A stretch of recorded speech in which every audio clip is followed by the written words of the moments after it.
5th cinema release అయినప్పుడు I'm at actual మా ఇంట్లో ఫంక్షన్లో ఉన్నాను, బట్ మ్యారేజ్లో ఉన్నాను.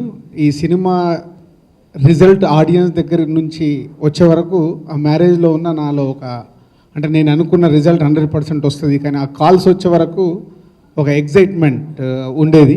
సో ఆఫ్టర్నూన్ 1 o'clock నుంచి ఈ సినిమా చూసిన ప్రతి ఒక్కరు, అంటే మా డిస్ట్రిబ్యూటర్స్ కానీ, సినిమా రిలీజ్ అయిన థియేటర్స్ నుంచి నాతో రెగ్యులర్గా మాట్లాడే వాళ్ళు కానీ అందరు ఫోన్ చేసినప్పుడు, ఎస్ సార్ సినిమా బాగుంది, మీరు ఏదైతే ప్రెస్ మీట్లో మాట్లాడారో, ఏదైతే ఆడియో ఫంక్షన్లో మాట్లాడారో అలాగే ఉంది.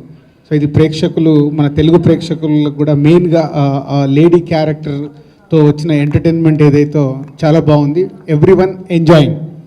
సో ఆల్మోస్ట్ 1 week కంప్లీట్ అయింది. తర్వాత జనరల్గా పెద్ద సినిమాలు అయితే ఎవ్రీడే ఎవరో ఒకరు ఈ సినిమా గురించి మాట్లాడుతూ ఉంటారు, బట్ ఎవ్రీడే ఏదో ఒక ఫోన్ కాల్ నేను ఈ సినిమా గురించి నాకు రావడం జరుగుతుంది.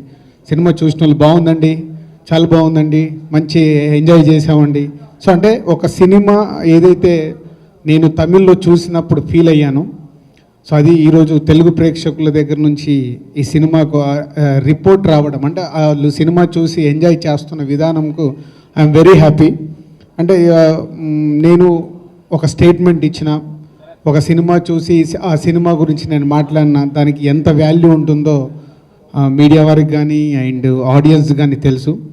మళ్ళీ నాకు ఓకే బంగారం లాస్ట్ ఇయర్లో మణిరత్నం గారి సినిమా తెలుగులోకి నేను తీసుకొచ్చినప్పుడు కానీ, అంతకుముందు శంకర్ గారి వైశాలి తెలుగులోకి తీసుకొచ్చినప్పుడు కానీ, ఈరోజు ఈ రెమో తెలుగు ప్రేక్షకులకు చూపించినందుకు, సో వాళ్ళు ఈ సినిమాని అప్రిషియేట్ చేస్తున్నందుకు ఐఎమ్ వెరీ హ్యాపీ.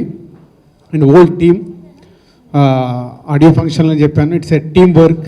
అండ్ శివకు తెలుగులో ఫస్ట్ సినిమా అయినా తను చేసిన పర్ఫార్మెన్స్కి అందరూ మాట్లాడుతుంటే చాలా హ్యాపీగా ఉంది. సో వాట్ ఈజ్ నేను తమిళ్లో చూసినప్పుడు ఫీల్ అయింది, తెలుగు ఆడియన్స్ అందరూ మాట్లాడుతుంటే నిజంగానే ఒక తెలియని, అంటే మన జడ్జిమెంట్ రైట్ అన్నప్పుడు ఎగ్జామ్లో పాస్ అయినప్పుడు ఏదైతే స్టూడెంట్స్కి ఉంటుందో అలాంటి ఫీలింగే నాకు ఒక ప్రతి సినిమా నేను చూసి నేను అనుకున్న రిజల్ట్ వస్తుంటే. సో ఈజ్ ఏ డైరెక్టర్ కానీ అండ్ పీసీ గారు కానీ, అనిరుద్ కానీ, ఆల్ టెక్నీషియన్స్ అండ్ ఈజ్ ఆర్టిస్టులలో శివ కానీ, కీర్తి కానీ, సో అందరూ ఈరోజు ఈ సినిమాలో పార్ట్ అయినందుకు everyone so very happy, is congratulations. And ఒక అబ్బాయి గురించి నేను ఈరోజు ఎక్కువ చెప్పాల్సిన అవసరం ఉంది, అదే శ్రీమణి. శతమానం భవతిలో ఒక సాంగ్ రాయడానికి వచ్చాడు, సాంగ్ చాలా బాగా రాశాడు. సో ఈ సినిమా తెలుగులో డబ్ చేస్తున్నాము, దీనికి లిరిక్ రాయటానికి అని చెన్నై పంపించాను. ఒక 3 daysలో ఈ సాంగ్స్ అన్నీ రాసేసాడు. రాసి అక్కడి నుంచి నాకు వినిపివ్వడము, అనిరుద్ధ్ గారి దగ్గరికి వెళ్ళిపోయి చూపించేయడము, ఫట్ మనకు కొన్ని అవర్స్లలో చేసేసాడు. బాగా రాశాడు, బాగుంది అనుకునే టైంలో చెన్నైలో ఉంటే నాకు నేను లోకల్కి ఒక సాంగ్ రాయాలి, దేవి దగ్గరికి పంపించాను. ఒక్క సాంగ్ గురించి అని పంపిస్తే ఆ సినిమాలో కూడా 4 songs రాసేసాడు.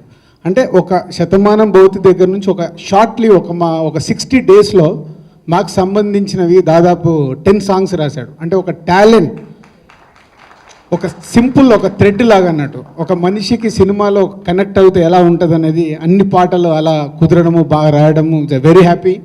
రెమోలో కూడా మంచి పేరు వచ్చింది. నెక్స్ట్ రేపు మా రాబోతున్న శతమానం భవతి నేను లోకల్లో కూడా చాలా బాగా రాశాడు. So congrats.